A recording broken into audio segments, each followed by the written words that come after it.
ഒരു സഹായത്തെപ്പറ്റിയും പരാമർശമില്ല. നമ്മുടെ സംസ്ഥാനത്തിന് കേന്ദ്രം അനുവദിക്കുന്ന തുക കഴിഞ്ഞ തവണ അനുവദിച്ചത് വളരെ കുറവാണ്, അർഹതപ്പെട്ടതല്ല എന്ന് കണക്കുകൾ സഹിതം നാം ബോധ്യപ്പെടുത്തിയതാണ്. ബോധ്യപ്പെടുന്നതിൽ കുറവൊന്നും ഉണ്ടായിട്ടില്ല, പക്ഷേ നടപടി മാത്രമില്ല. കഴിഞ്ഞ തവണത്തെ അതേ നില തന്നെയാണ് ഇത്തവണയും സ്വീകരിച്ചിരിക്കുന്നത്. ഇത് ഒരുതരം പകപോക്കലാണ്. കേരളത്തോട് BJP കാണിക്കുന്ന പകപോക്കൽ. BJPക്കറിയാം BJPയെ സ്വീകരിക്കുന്ന ഒരു സമൂഹമല്ല കേരളത്തിലുള്ളത് എന്ന്. കേരളം BJP മുന്നോട്ട് വെക്കുന്ന സമീപനവും നിലപാടുകളും അംഗീകരിക്കുന്ന നാടല്ല.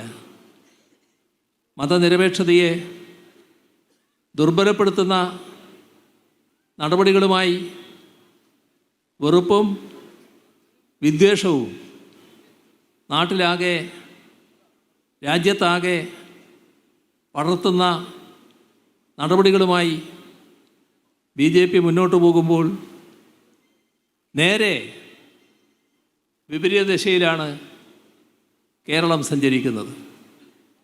ഇത് മതനിരപേക്ഷതയുടെ വിളനിലമാണ്.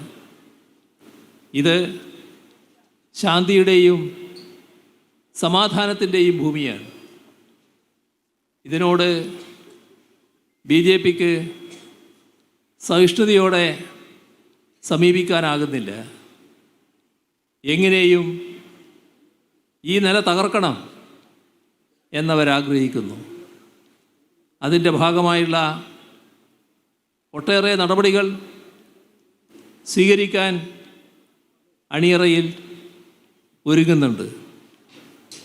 അതിൻ്റെ എല്ലാം ഭാഗമായുള്ള ഭരണരംഗത്തെ നടപടിയായിട്ടാണ് ഇതിനെ നാം കാണേണ്ടത്.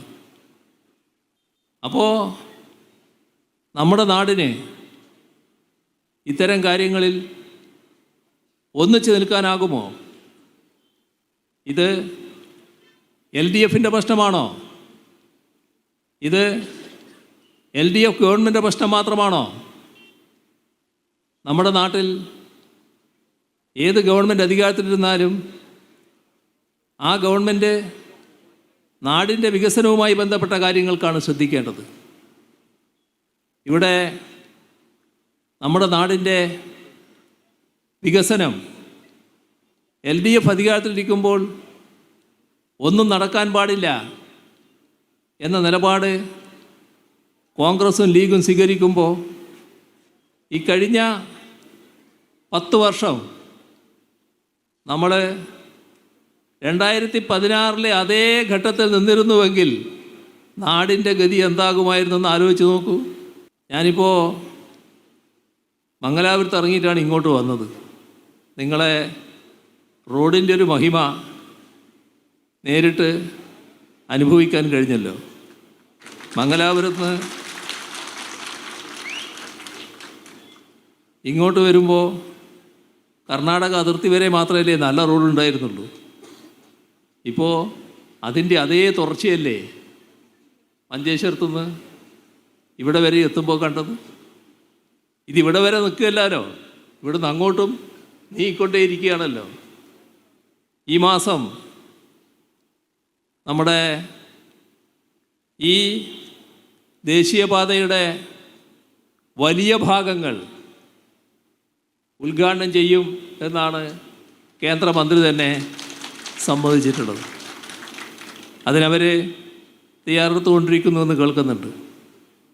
അപ്പോൾ ഇതെങ്ങനെയാണ് യാഥാർത്ഥ്യമായത്? 2016 LDF ഗവൺമെൻറ് അധികാരത്തിൽ വന്നിരുന്നില്ലെങ്കിൽ നമ്മളൊന്ന് സങ്കല്പിക്കുക, UDF ആണ് 2016 അധികാരത്തിൽ തുറന്നത് എന്ന് നടക്കുമോ? അപ്പോൾ നാടിനോടുള്ള പ്രതിബദ്ധത, അതാണ് ഒരു ഗവൺമെൻറ്റിനെ സംബന്ധിച്ചിടത്തോളം പ്രധാനം. ആ പ്രതിബദ്ധതയോടെയാണ് ഇടതുപക്ഷ ജനാധിപത്യ മുന്നണി നീങ്ങുന്നത്.